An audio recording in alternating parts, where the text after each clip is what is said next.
Tema hari ini, bijak dan berhikmat menghadapi pertikaian. Nah, jadi kita tidak akan bisa melakukannya kalau kita tidak ada pertikaian. Ya, jadi kalau yang nggak punya pertikaian hari ini, Bapak Ibu semua, sia-sia dengar ini ya. Jadi punya pertikaian dulu, baru bijak dan berhikmat. Menghadapi pertikaian. Wah, ngeri-ngeri sedap nih temanya nih ya. Tapi pastikan ini bukan kejadian di ALF ini ya, ini di sono-sono ini ya. Di sini nggak ada yang sampai jambak-jambakan kan, nggak ada. Mertua dan menantu juga nggak ada yang sampai ngotot-ngototan ya. Apalagi sampai ini menantunya tunjuk mama mertuanya, alamak ya. Ini cuma lukisan ya, cuma lukisan, nggak ada yang mirip kan mukanya kan, nggak ada yang mirip. Iya, puji Tuhan. Kita akan mendasarkan perenungan kita dari satu bagian firman Tuhan, Roma 12 ayat 18. Kita baca bersama-sama 1, 2, 3. Sedapat-dapatnya, kalau hal itu bergantung padamu, hiduplah dalam perdamaian dengan semua orang. Nah, ini ada 4 frase di sini yang sangat penting. Yang pertama, sedapat-dapatnya. Ya, maksudnya apa? Usahakan sebisa mungkin, ya. Sebisa mungkin, kalau nggak bisa ya udah ya. Kalau hal itu bergantung kepadamu, artinya apa? Ada hal yang bergantung kepada kita, ada yang di luar kendali kita. Ya, ada yang bergantung pada pihak lain, bukan pada kita. Lalu, hiduplah dalam perdamaian. Maksudnya apa? Jangan cari musuh, ya. Tapi nggak cari musuh pun punya musuh, ya. Akhirnya ditemukan musuh gitu ya. Saya nonton podcast Pak Ahok diwawancara salah satu di podcast, dibilang, nah pertanyaan begini nih, ya saya dibilang cari musuh, padahal musuh menemukan saya gara-gara pertanyaan-pertanyaan begini, ya gitu ya. Nah, hiduplah dalam perdamaian, jangan cari gara-gara. Lalu, jangan cari gara-gara dengan siapa? Dengan semua orang, dengan pasangan, dengan teman, dengan siapapun, ya. Udah. Itu khotbahnya, selesai ya. Ya, ini baru pendahuluan. Nah, pertanyaan dulu. Pernahkah ibu-ibu mengalami konflik atau pertikaian? Pernah enggak?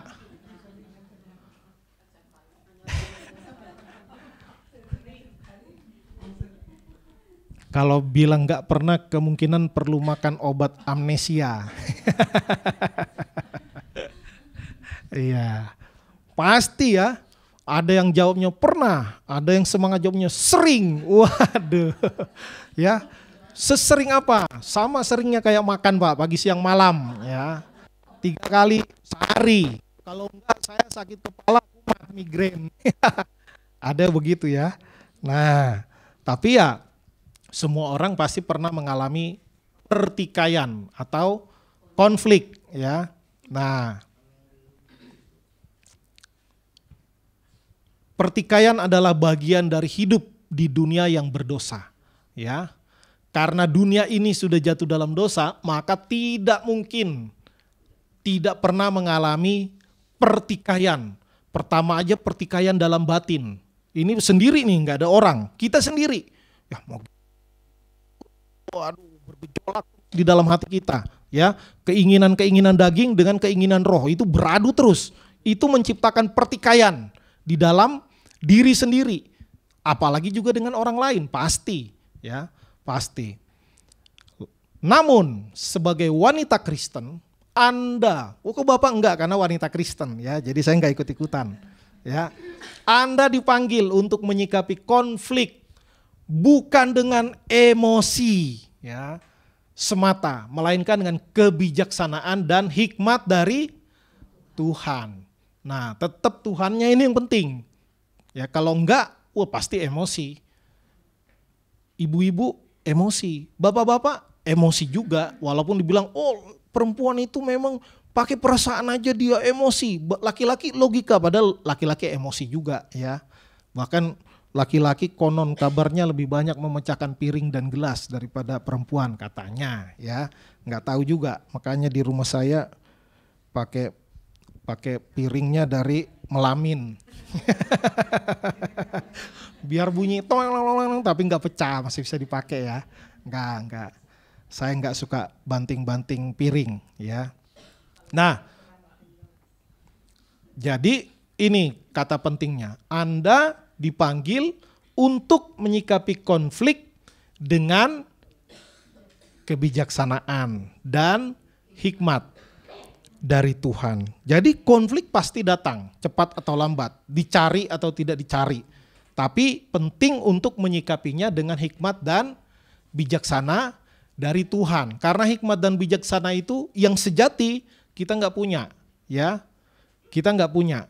Kita pasti mengikuti keinginan kita sendiri, pemikiran kita sendiri yang sudah tercemar oleh dosa. Karena itu perlu minta bijaksana dan hikmat dari Tuhan di dalam menghadapi konflik. Nah, konflik ini punya dua sisi, ya. Seperti pedang bermata dua, ya. Jadi ada sisi positif, ada sisi negatif. Sisi negatifnya, konflik bisa melukai, ya, bisa memecah belah, bisa menghancurkan relasi, bisa, ya. Makanya banyak organisasi pecah. Wah, itu kan organisasi, Pak. Kalau gereja pecah juga, ya. Gereja juga pecah-pecah, bikin di sebelahnya, jemaat ikut separoh, ya. Begitu. Di Punguan sama juga, ya. Partai politik apalagi, ya. Sampai ada yang bikin nama partai sama belakangnya tambah perjuangan. Ya. Itu apa? Tadinya nggak ada perjuangan, tapi karena ada perpecahan maka ada yang perjuangan, ada yang nggak berjuang, ya. Makanya konflik itu memang terjadi. Memang bisa melukai, memecah belah dan menghancurkan relasi. Tetapi di sisi lain, di sisi sebelahnya lagi, ya, ini kan sisi sini nih yang menghancurkan, memecahkan, memecah belah. Nah, sisi sininya ada positifnya. Syaratnya apa? Kalau dihadapi dengan benar. Nah, bisa apa? Bisa menjadi pintu masuk untuk pertumbuhan, pengampunan, dan kedewasaan. Bagaimana bisa mengampuni kalau nggak ada yang salah? Iya kan? Mengampuni harus ada yang salah, baru ada yang mengampuni, ya kan? Nah, pertumbuhan artinya kita nggak langsung di atas, di bawah, makanya bertumbuh. Ya, nggak ada kita mulai dari angka 100, nggak ada, mulai dari 0, baru naik pertumbuhan. Ya, nah kalau dihadapi dengan benar, maka penting untuk menghadapi konflik dengan benar. Tentu kita nggak bisa selalu benar, ya, tapi semakin banyak kita memilih cara yang benar, menghadapi dengan benar, maka kita akan semakin cepat bertumbuh, kita akan semakin bisa mengampuni, kita akan semakin cepat dewasa di dalam kerohanian.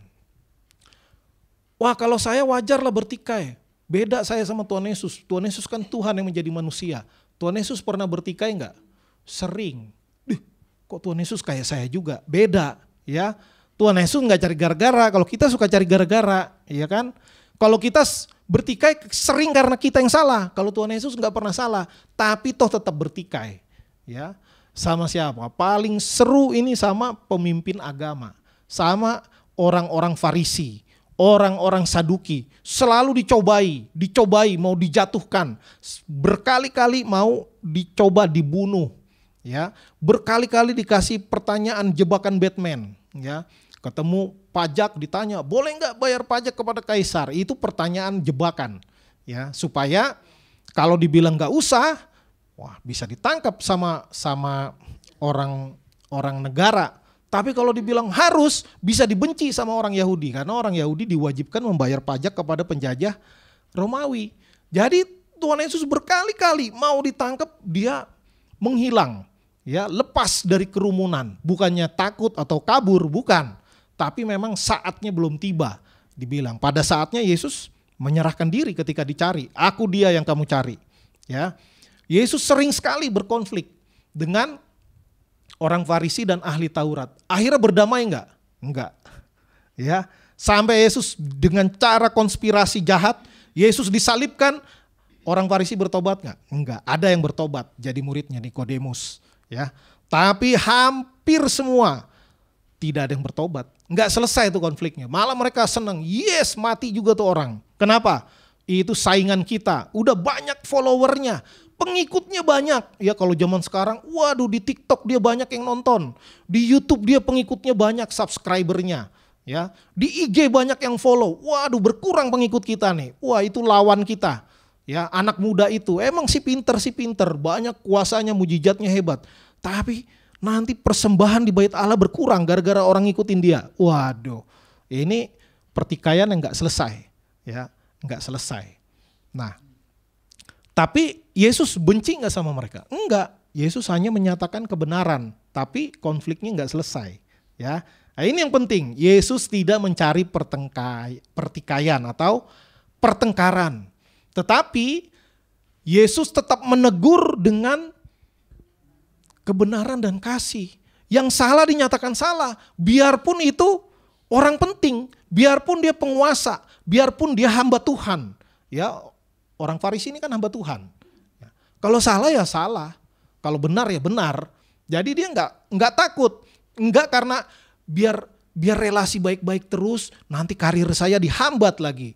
Ya, misalnya Tuhan Yesus ini kan pengajar anak muda yang berbakat lah kalau dibilang orang zaman itu ya. Wah ini pinter banget, luar biasa deh. Dari kecil dia tuh bersoal jawab sama dia aja susah dijawab pertanyaan. Pinter bener nih anak. Ya. Lalu ketika Yesus mulai banyak pengikut, orang nggak suka. Ya. Logikanya kalau kita jadi Yesus lah kita mikir, kalau saya lawan ini orang Farisi, wah bisa mati karir saya nanti. Saya kan profesinya penceramah. Saya profesinya rohaniawan, harus baik-baik nih. Bahasa kasar dunianya harus menjilat saya, harus menjilat pemimpin-pemimpin agama supaya karir saya mulus. Mana tahu 30 tahun lagi saya jadi ketua sinode misalnya. Ya, misalnya Yesus enggak gitu. Orang Farisi salah dibilang kamu putih. Ya, tapi dalamnya busuk. Ya, dibilang gitu. Bukan karena mau ngajak berantem, enggak, memang begitu kenyataannya, ya. Nah, dia tidak membalas hinaan tapi tetap bersikap tegas. Wah, ini unik ya. Sikap Yesus. Ini enggak Indonesia banget ya. Kalau Indonesia itu orang kita pekewuh. Jangan, sungkan ya. Enggak sopan. Kita orang timur. Jangan gaduh-gaduh, tenang-tenang aja.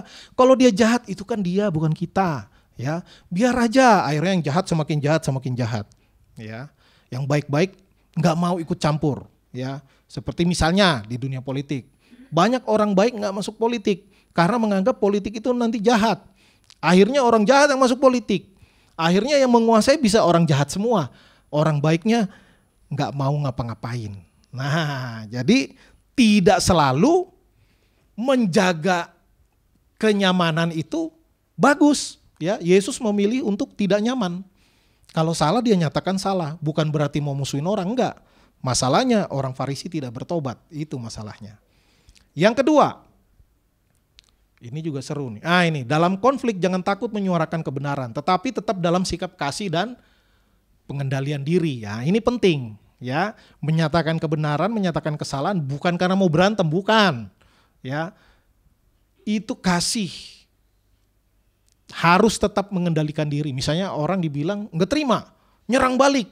Ya nggak apa-apa, jangan kita emosi, udah gue bilangin ngelawan lagi misalnya. Nggak gitu ya, kalau orang nggak terima, kita udah melakukan bagian kita.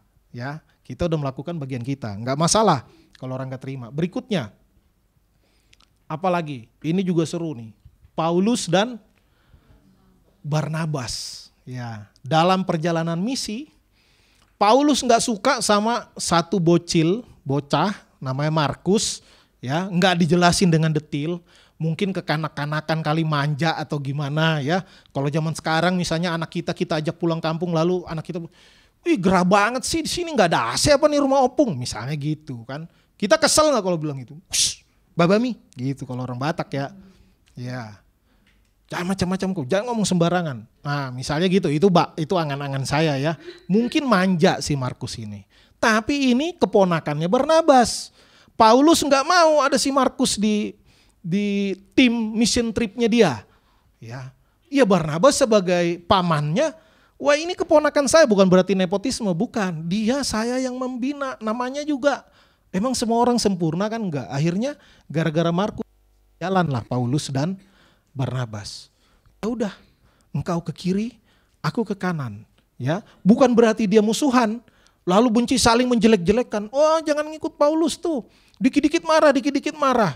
Ya, atau jangan ikut Barnabas, keponakan manja, bukannya dimarahin malah dibelain misalnya. Enggak, mereka enggak saling menjelekkan. Kalau kita baca di Alkitab, pada akhirnya Paulus dalam masa tuanya dia menulis surat, dia bilang pelayanan Markus, ponakannya Barnabas, yang dia enggak mau ada di tim pelayanannya, dia bilang pelayanan Markus penting bagiku setelah tua. Ya, mungkin Paulus enggak terlalu emosi lagi ya di dalam pelayanan. Ini dua hamba Tuhan besar yang akhirnya berpisah pelayanan. Apakah yang satu benar, yang satu salah? Enggak. Dua-duanya dipakai Tuhan. Ini yang menarik. Keduanya tetap dipakai Tuhan dalam pelayanan masing-masing. Tuhan juga tahu orang punya keterbatasan. Ada banyak orang pelayanan, termasuk gereja-gereja hamba-hamba Tuhan besar, banyak yang akhirnya pisah. Ya, oke lah kalau pisahnya mungkin yang satu korupsi ya, kalau itu nggak benar ya. Tapi ada yang mungkin dalam perjalanan Tuhan memberikan visi yang baru, misalnya akhirnya pisah jalan, nggak apa-apa. Kalau bukan karena kejahatan, kalau bukan karena sesuatu yang memang berdosa, nggak apa-apa berpisah, nggak ada masalah. Nyatanya Paulus dan Barnabas nggak ada yang dikutuk Tuhan, nggak ada. Dua-duanya dipakai Tuhan dengan luar biasa. Tapi mereka pisah jalan, ya. Jadi perpisahan selain dari suami istri ya, tidak selalu buruk. Kalau suami istri udah pasti nggak benar, ya. Nah, pembelajarannya apa? Tidak semua konflik bisa diselesaikan secara langsung, ya. Tapi Tuhan tetap bisa memakai kita masing-masing, meskipun tidak berjalan bersama, walaupun sama-sama jalan, ya. Atau tidak menumpangi perahu yang sama, tapi di lautan yang sama, ya, gitu. Nah, berikutnya, nah ini antara perempuan ya, saya nggak ikut-ikutan. Sarah dan Hagar, ya, Sarah dan Hagar. Awalnya ributnya apa? Sarah nggak punya anak. Lalu Sarah memberikan nasihat yang mungkin ditunggu-tunggu sama Abraham ya. Aku nggak ada anak, kau kawinin aja si Hagar. Waduh, kata Abraham, kebenaran ini ya. Nggak ada dibilang kebenaran ini ya, ini cuman kebanyakan nonton drakor atau sinetron ya. Oh kebenaran, wah Hagar langsung punya anak Ismail. Akhirnya punya anak laki-laki duluan, lalu merasa wah hak sulung nih, siapa yang harus punya hak sulung? Ya mungkin Hagar merasa anak saya yang paling tua, ini siakangan, ini panggoharan. Ya, bapak si Ismail, si Abraham ini dibilang gitu kan.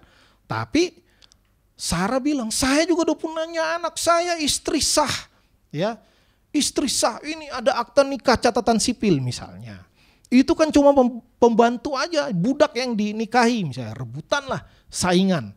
Ya, lalu Sarah memberikan nasihat lagi kepada Abraham, usir itu si Hagar, ya, usir. Kalau enggak si Hagar ku hajar, katanya mungkin gitu kali ya. Waduh ini bingung nih, kau yang nyuruh aku ngawinin dia, kau pula suruh usir, ya. Akhirnya ya singkat cerita memang Tuhan bilang garis perjanjian adalah melalui Ishak, bukan melalui Ismail. Tapi Tuhan juga adil. Ya udah, suruh pergi Ismail karena memang perjanjian Tuhan melalui keturunan asli Abraham, ya, keturunan resminya, ya, yaitu Ishak. Dan Hagar beserta anaknya Ismail diusir, tapi enggak dikutuk. Dia akan menjadi bangsa yang besar. Dia akan kuberkati, ya. Makanya lihat minyak bumi semua di negara-negara Arab, ya. Minyaknya itu saya yakin bagian dari berkat Tuhan untuk keturunan Ismail, ya. Pembelajarannya apa? Nah, ini. Luka dalam keluarga sering lebih menyakitkan. Tetapi Tuhan hadir bahkan dalam rumah tangga yang sedang bergejolak. Jadi ibu-ibu jangan beri nasihat kepada suami kalau suami masih hidup seperti nasihat Sarah. Ya, nanti suaminya belum 1 kali 24 jam langsung dilaksanakan takutnya ya. Takutnya langsung dilaksanakan. Bagus kalau bilang, kok mama ngomong gitu, nggak benar itu. Wah kalau itu keren banget ya. Takutnya langsung jadilah kehendakmu, langsung gitu ngomongnya, bahaya. Ya. Nah, seringkali emang dalam keluarga ini lukanya itu, kecewanya dalam sekali. Kenapa? Karena orang yang paling dekat sama kita, pasti kita harapkan yang paling mengerti kita. Ya. Makanya kalau kita punya pengharapan biasa paling tinggi sama orang terdekat kita, dengan pasangan, dengan anak, dengan menantu. Ya. Ketika nggak sesuai harapan, pasti kecewanya kuat. Ya, maniak ate-ateki, kata lagu gitu ya. Sakit sekali hati. Kenapa? Semakin dekat hubungan, semakin dalam hubungan, semakin pedih rasanya. Ya, daripada orang yang mengecewakan kita ya ketemunya 2 tahun sekali misalnya. Nggak apa-apa, santai aja, gitu ya kan. Kaki kita diinjak di Transjakarta, biasa kita nggak marah, nggak apa-apa, karena belum tentu setahun sekali ketemu sama orang itu. Ya. Tapi coba anak kita nginjak kaki kita, udah capek-capek ku kandung kau dari kecil, ya macam-macam kita ngomong, ya padahal nggak sengaja misalnya. Nah, bagaimana menghadapi dan mengatasi konflik dengan cara bijak dan berhikmat? Tentu yang pertama harus kenali akar masalahnya. Banyak itu konflik mulainya bukan karena hal besar, karena hal-hal yang kecil, ya gara-gara anduk lupa dijemur lah, ya, lupa bersihkan tempat tidur, kaos kaki yang memberi aromaterapi di seluruh ruangan, iya kan? Perasaan aku nggak masak sambal terasi, siapa yang masak sambal terasi? Rupanya kaos kaki si Ucok rupanya, misalnya, ya, gara-gara yang begitu. Nah, tapi karena luka batin yang belum disembuhkan atau karena harapan yang nggak sampai, yang tidak terjadi sesuai harapan, atau komunikasi yang buruk. Nah, akhirnya banyak terjadi konflik yang tidak perlu, ya, tidak perlu sampai besar misalnya. Nah, berikutnya, pilih waktu yang tepat dan kata-kata yang tepat. Ada waktu untuk diam, ada waktu untuk berbicara. Nah, kadang-kadang ibu-ibu ini diamnya kalau pas tarik napas doang. Ya, diam 1 detik. Kenapa? Karena tarik napas. Habis itu mulai lagi. Ya, nadanya juga bagus sekali ya. Walaupun waktu nyanyi paduan suara-suaranya alto, tapi kalau lagi marah, sampai nada sopran paling tinggi pun nyampe dia. Ya. Nah, pengalaman pribadi ya Pak, nanti ada yang tanya gitu ya. Ya kadang-kadang juga yang pengalaman pribadi tapi enggak sampai titik 2 titik tinggi, enggak lah. Enggak ya. Nah, kata-kata yang tajam bisa menghancurkan, tetapi kata yang lembut bisa menyembuhkan. Nah, nada ini penting, kata juga penting. Ya, cara kita dalam tanda kutip memarahi orang, memarahi anak atau siapapun, ya, pilih kata-kata.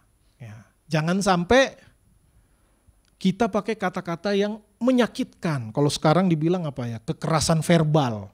Ya, banyak ibu-ibu begitu. Saya pernah, ini bukan di ALF ya, pengalaman saya waktu sekolah dulu, teman-teman lah yang halak kita, gitu kan. Kalau marahin anak, ngeri kali, ya. Marahin dibawa pakai kayu, sini kau binatang kurang ajar katanya. Saya dengerin dari jendela, saya tanya mama, Mak, itu anaknya binatang, induknya apa? Saya bilang. Kalau kita bilang sini kau, bodat atau apa, lah itu dari siapa lahirnya kan gitu kan? Kalau anaknya bodat, ya berarti induknya sama dong. Ya, kalau kita menghina orang, apalagi anak kita, itu kita menghina diri sendiri. Ya, nah, jadi hati-hati. Ya, bapak-bapak juga kadang-kadang begitu ya. Kalau anaknya pintar, anak bapak ranking 1, anak bapak nggak naik kelas, entah apa kerja mamanya di rumah katanya.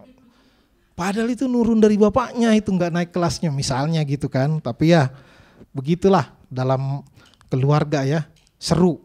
Nah, jadi pilih kata-kata kita. Jangan langsung luapkan emosi.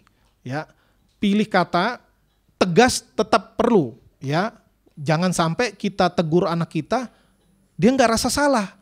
Karena kata-kata kita salah. Misalnya anak itu udah bandel, melanggar peraturan, kena surat peringatan dari sekolah, langsung bilang, kamu tuh sebenarnya anak baik, ya, pintar. Coba bilang, aku anak pintar, aku anak baik, udah selesai. Dia nggak tahu dia salah ya. Dia ulang lagi nanti, kata papa, aku anak baik, aku anak pintar, ya. Tegurannya harus dapat, harus nyampe kata-kata teguran itu. Jangan kita pakai bahasa yang saking muter-muternya, saking halusnya sampai orang nggak dapat poin yang kita sampaikan itu apa. Yang ketiga, dengar dulu. Jangan buru-buru menyalahkan. Nah ini juga kadang orang atau anak atau pasangan baru cerita 2 kalimat, kita langsung kesimpulan. Ya, langsung kita kesimpulan di ujungnya, padahal ini masih ada berapa halaman lagi. Nah, dengar dulu, ya kan? Makanya firman Tuhan bilang, hendaklah setiap orang cepat untuk mendengar tetapi lambat untuk berkata-kata dan lambat untuk marah. Cepat untuk mendengar ini bukan maksudnya baru 1 kalimat kita udah cepat, udah tahu kita hasilnya apa di belakang. Bukan itu, ya.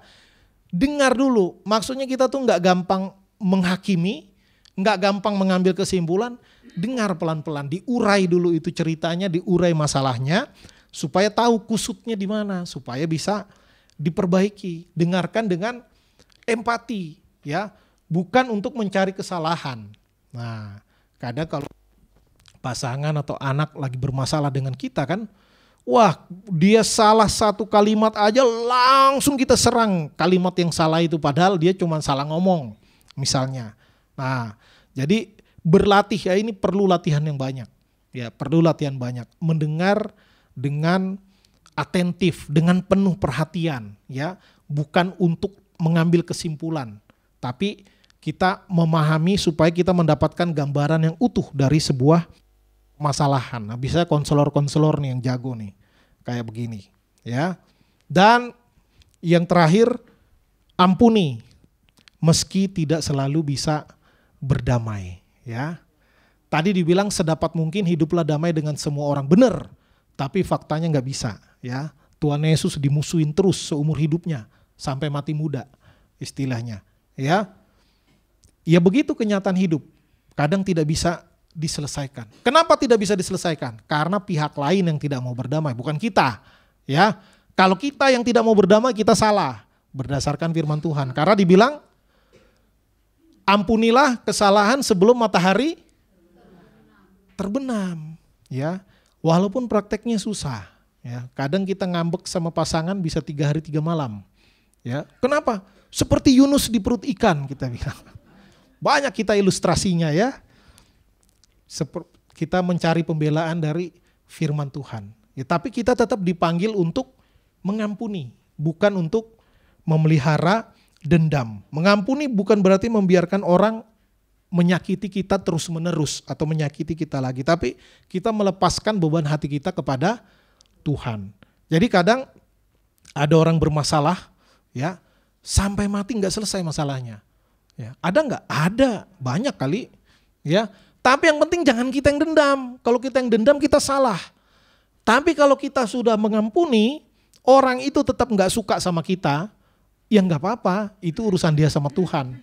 Ya, pokoknya saya tetap sakit hati sama kamu dari selama-lamanya sampai selama-lamanya. Ya kalau dia udah ambil keputusan gitu, ya terserah dia. Ya, yang penting jangan kitanya. Kalau kita yang dendam, kita yang benci, kepahitan, ya kita salah. Nah, maka ini menjawab pertanyaan apakah semua konflik harus diselesaikan? Ayat yang kita baca tadi, sedapat-dapatnya iya.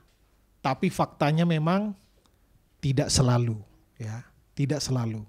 Ada konflik yang memang tidak bisa diselesaikan. Kenapa? Karena pihak lain tidak mau berdamai, ya. Apa boleh buat? Atau sudah lewat waktu dan kesempatan. Mungkin kita pernah berkonflik lalu pisah, ya. Pisah sekolah lah, pisah kantor. Tahu-tahu kita dengar orangnya udah meninggal. Mau gimana lagi, gitu kan? Yang penting kita jangan mendendam.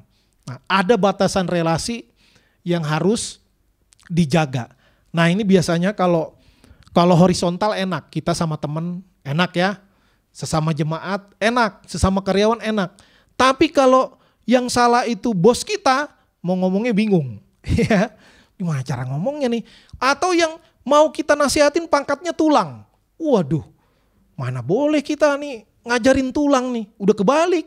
Harusnya kita somba marhula-hula kata orang Batak gitu kan. Tulang itu harus direspek setengah mati gitu ya. Kecuali kalau kita tulangnya dia keponakan kita. Sini kau, duduk kau. Biar kuajari kau kehidupan atau adat misalnya ya. Gitu. Jadi bingung caranya gimana. Nah, kadang begitu. Ya kita bisa cari orang yang bisa menjadi penengah misalnya ya. Yang penting itu punya motivasi yang bagus ya, bukan kita mencari kawan untuk menyerang balik ya, membuat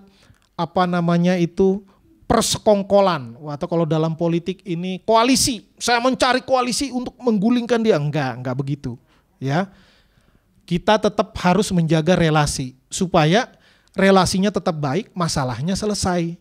Jangan masalahnya enggak selesai, relasi rusak semua. Nah, ini penting. Ini penting. Dimanapun kita berada, ya penting untuk tetap menjaga relasi. Nah, yang bisa dilakukan oleh kita adalah menjaga hati agar tidak kepahitan, ya, mendoakan dari jauh dan mengampuni di hadapan Tuhan. Ya, ini ayat yang kita baca tadi. Sedapat-dapatnya kalau hal itu bergantung kepadamu. Artinya kita lakukan bagian kita, tapi ada hal yang tidak bergantung kepada kita, bergantung kepada pihak lain. Nah, maka kita lakukan bagian kita, sisanya ya kita nggak bisa atur, tapi nggak apa-apa, ya kita lakukan bagian kita. Bagaimana menghadapi konflik di berbagai lingkungan? Tentu komunikasi penting, ya. Di dalam rumah tangga perlu ada komunikasi terbuka dan penuh dengan kasih. Akui kesalahan, minta maaf lebih dulu. Ini nggak gampang, ya, nggak gampang. Kadangkala udah tahu salah pun nggak mau minta maaf. Ini perlu latihan terus. Tapi syukurnya kalau di dalam keluarga kan nggak ada istilah mantan keluarga ya. Keluarga tetap itu dalam darah ada. Ya makanya biarpun konflik pertikaian di dalam keluarga biasanya nanti akan tetap bisa baik karena itu kayak kita udah di dalam ikatan satu ikatan gitu. Nah, bangun mesbah keluarga untuk doa bersama. Ini juga kaitannya biasanya kalau lagi bertikai susah tuh mau doa bersama, susah. Kau aja sendiri, ya gitu. Tapi kalau lagi damai, nah bisa, ya. Lalu setelah damai juga udah enak. Nah, gitu. Makanya penting juga untuk membangun mesbah keluarga. Lalu di tempat kerja bagaimana? Nah, biasa kan dalam pekerjaan ini, dunia pekerjaan ini kan kompetisi kuat. Kadang orang menggosip, memfitnah supaya kita jatuh, ya, supaya jatuh. Ada yang karena dia menginginkan posisi kita, misalnya, ada juga yang emang senang aja gosipin orang. Ya, itu. Jangan kita ikut-ikutan. Kalau orang menggosipkan kita, yang penting kita tahu kita nggak seperti itu. Kita memberikan hak jawab, oke, tapi jangan balas gosip dengan gosip. Kita kerjakan bagian kita dengan integritas, dengan kesungguhan, dengan motivasi yang murni. Kita jadi pembawa damai, jangan jadi penyulut api, ya bahasa sekarang dibilangnya provokator. Ya, kita jangan jadi provokator. Kita harus menjaga suasana tetap kondusif. Lalu kalau di gereja bagaimana? Nah, juga jangan cepat menilai dan ambil kesimpulan tentang orang lain. Ya, misalnya ada jemaat baru pertama kali datang, mukanya nggak enak, padahal dia lagi mules setengah mati, ya. Lalu kita bilang, masa ada jemaat baru mukanya senyum, mukanya manyun gini-gini, nggak tahu dia lagi bergumul setengah mati gitu ya. Tapi langsung ambil kesimpulan, ya. Mudah-mudahan dia nggak datang lagi ke gereja kita misalnya. Waduh, jangan dengan sampel yang sedikit, dengan contoh yang sedikit, kita langsung ambil kesimpulan, jangan. Ya, jadi jangan cepat menilai lalu mengambil kesimpulan tentang orang lain. Sampaikan kritik dengan kasih dan doa. Ya, jadi kritik bukan tidak boleh. Ya, kritik boleh, tapi tentu menyampaikannya bagaimana. Ya, ingat bahwa gereja itu bukan rumah sakit bukan museumnya orang suci, ya.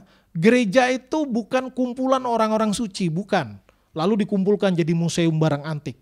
Tapi gereja itu lebih mirip bengkel atau rumah sakit bagi orang berdosa. Disitulah diinfus dengan khotbah, dengan pujian, dengan renungan, dengan doa pengakuan dosa dan lain sebagainya. Supaya apa? Orang-orang berdosa itu dimurnikan, ya, kayak orang cuci darah, ya. Dicuci lagi untuk biar kembali bagus, ya. Seperti itu. Jadi jangan kita mengharapkan di gereja aman sentosa, ya. Nggak mungkin. Ya, katanya gini, gereja itu sebenarnya bagus, cuman jadi nggak bagus karena ada kita, gitu ya. Itu maksudnya untuk orang yang merasa masalahnya itu pada orang lain, bukan pada diri kita. Padahal sering juga kita yang bikin jadi masalah. Lalu bagaimana di lingkungan, ya? Bagaimana di lingkungan?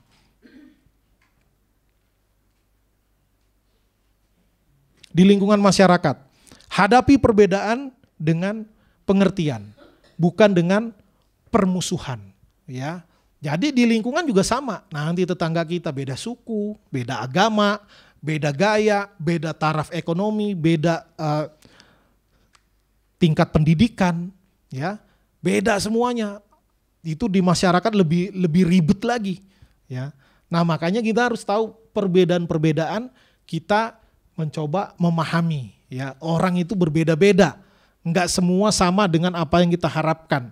Maka kita bisa menghadapi perbedaan dengan pengertian, bukan untuk dimusuhi, ya. Negara kita bagus sekali ada istilah Bhinneka Tunggal Ika. Memang beda-beda, tapi bukan untuk jadi sumber masalah, tapi itu justru yang menjadi kekayaan bangsa, ya. Nah, relasi lintas iman juga perlu dibangun. Nah, ibu-ibu ini dalam tanda kutip yang orang awam akan lebih luas bergaul lintas iman. Ya, kadang kalau pendeta ini malah lebih susah, ya. Nanti pendekatan bilang, hati-hati nanti kristenisasi. Waduh. Ya, sering disalahpahami.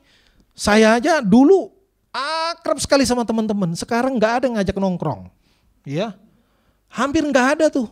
Mungkin tahu saya udah jadi pendeta, pasti nggak asik ngobrol sama dia, ya. Nggak asik, ya. Udah beda dunianya. Mungkin, ya.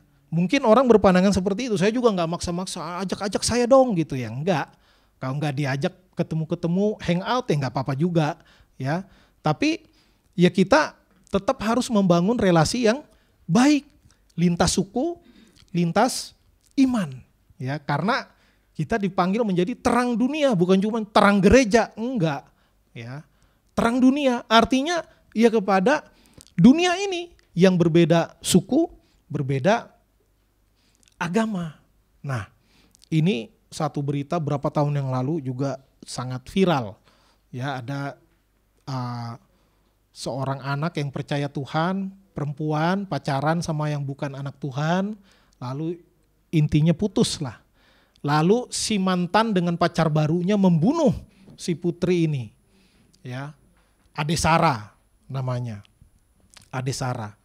Lalu waduh bergumul itu dalam wawancara itu si papa dari anak yang meninggal ini baru sasada ini, putri satu-satunya, ya, nggak punya anak laki, cuma satu anaknya perempuan, meninggal pula umur 19, dibunuh lagi, ya, padahal ini pengharapan orang tuanya, ya, boru panggoarannya.